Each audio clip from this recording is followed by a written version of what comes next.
Alors, s'agissant des questions plus spécifiques de financement, donc naturellement, je pense qu'il faut vraiment bien distinguer ce qui est l'investissement et ce qui est ensuite le fonctionnement récurrent.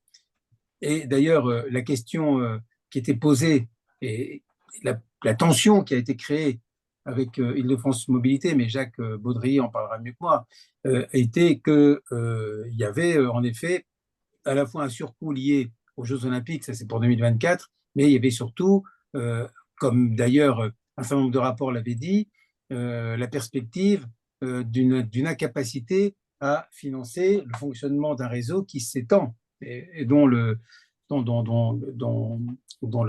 longueur s'étend avec la mise en place des lignes du Grand Paris Express.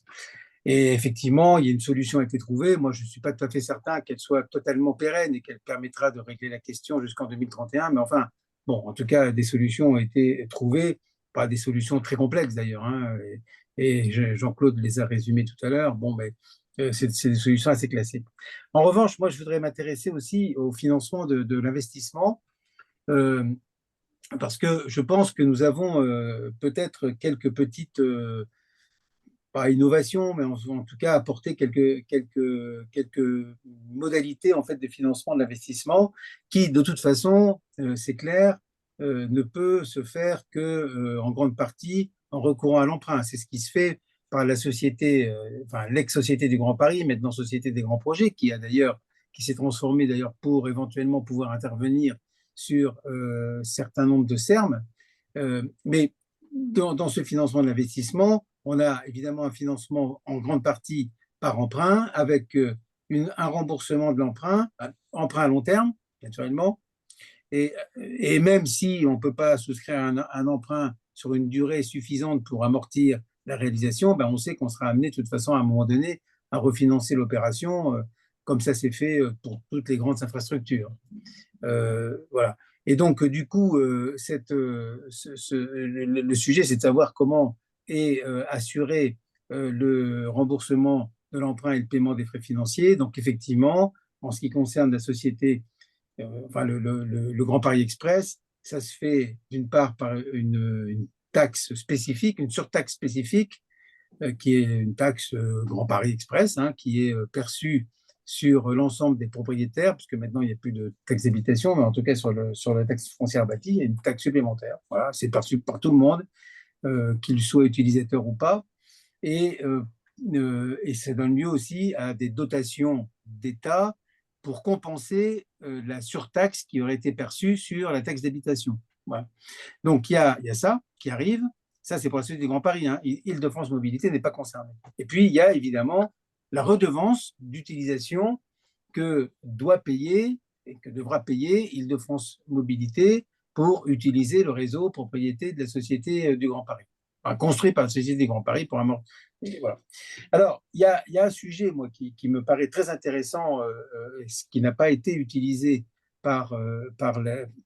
sur le Grand Paris Express, qui est le recours à des entreprises publiques locales, dont l'actionnariat, vous le savez, ce sont les collectivités locales. Ça peut être aussi éventuellement, dans des cas particuliers, l'État, afin que cet endettement ne soit pas comptabilisé dans la dette publique. Ça, c'était très intéressant. Et tout à l'heure, vous parliez de l'Allemagne. En Allemagne, ces réseaux de transport ont été financés par des entreprises publiques, c'est-à-dire des entreprises qui fonctionnent comme des entreprises, mais dont l'actionnariat est public, et notamment détenu par les lenders et par les grandes villes, et donc amorti par la redevance d'utilisation payée par l'exploitant. C'est très intéressant parce que précisément, cette dette n'est pas comptabilisée dans la dette publique, et donc ça fausse évidemment toujours les comparaisons. Lorsqu'on compare le niveau de dette publique en France et dans d'autres pays, bah, à partir du moment où un certain nombre d'investissements qui sont en France des investissements publics menés directement sous maîtrise d'ouvrage des collectivités locales ou de l'État, eh bien, cette dette est comptabilisée dans la dette publique. Quand il s'agit d'entreprises publiques dans l'actionnariat public, ce n'est pas comptabilisé de la même manière. Voilà, je voulais vous dire ça parce que c'est quand même un sujet qui me paraît intéressant. J'en ai parlé à plusieurs reprises avec un certain nombre de membres du cabinet ministériel, et c'est quelque chose qui semblait quand même un peu, enfin, qui n'avait pas totalement perçu. En clair, ce n'est pas parce qu'on fait de l'investissement public, c'est-à-dire destiné à un service public, que c'est forcément de la dette publique. C'est le premier message à faire passer. Deuxième message, c'est qu'en effet, et Jean-Claude a insisté là-dessus, avant d'aller plus loin, il faut avoir en effet une idée de la façon dont on va financer l'exploitation. Sur le financement de l'exploitation, l'accord qui a été passé en Île-de-France, ça a été d'une part une augmentation du plafond du versement transport, et on ne peut pas dire que ça se soit passé forcément avec un grand enthousiasme de la part des employeurs. Je dis des employeurs, je ne dis pas des entreprises, parce que vous n'ignorez pas que les employeurs publics aussi payent le versement transport. Donc, ça n'est pas passé comme ça de la part des employeurs, mais enfin, ça a été décidé. Donc, le Parlement a voté une augmentation du plafond qui permettait une partie des financements. Il y a eu un élément très important, donc Jean-Claude a parlé des touristes, en réalité, ça s'exprime par le triplement de la taxe de séjour.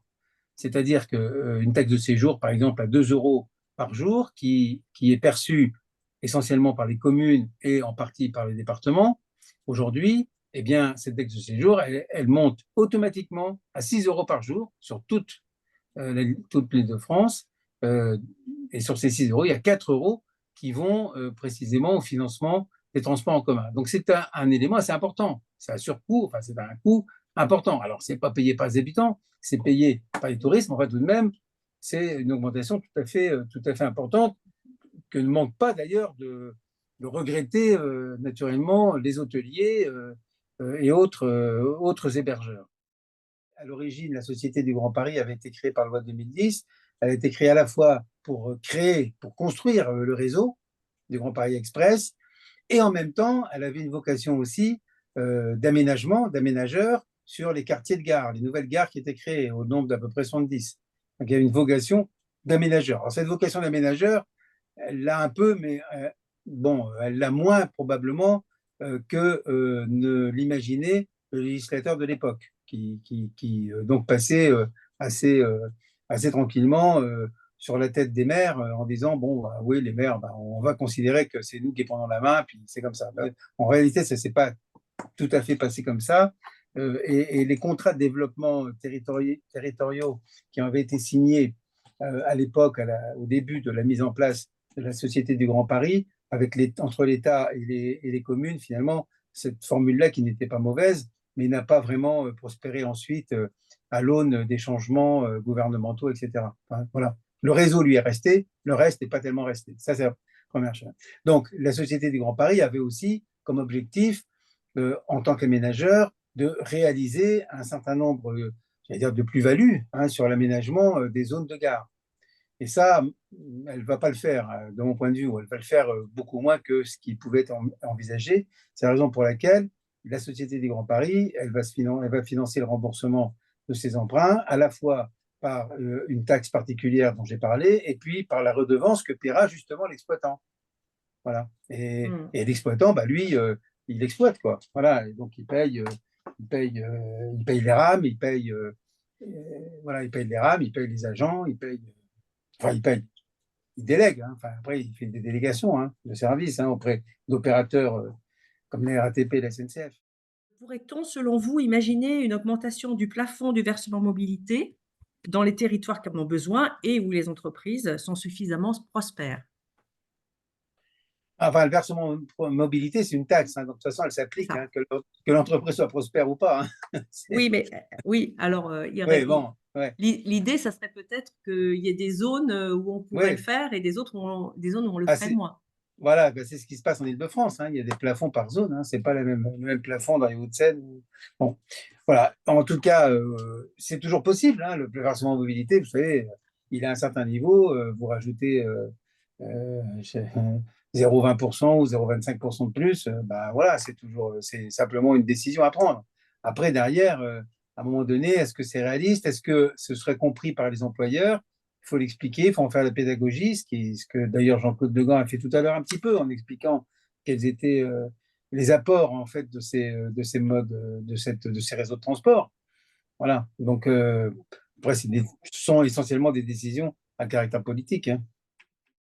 Ça rejoint une interrogation qui a été posée par quelques-uns, bon, pas tellement pas tellement d'ailleurs reprise, sur la transformation de la Société du Grand Paris en Société des grands projets, puisque en réalité, pour l'instant, la Société du Grand Paris reçoit des financements de la part des franciliens, mais pas évidemment des autres habitants, enfin pas des habitants des régions, puisque ce n'était pas l'objet. Et la transformation en Société des grands projets euh, a fait naître chez certains la crainte que il y ait là aussi un financement de certains sermes par des taxes perçues au niveau des franciliens.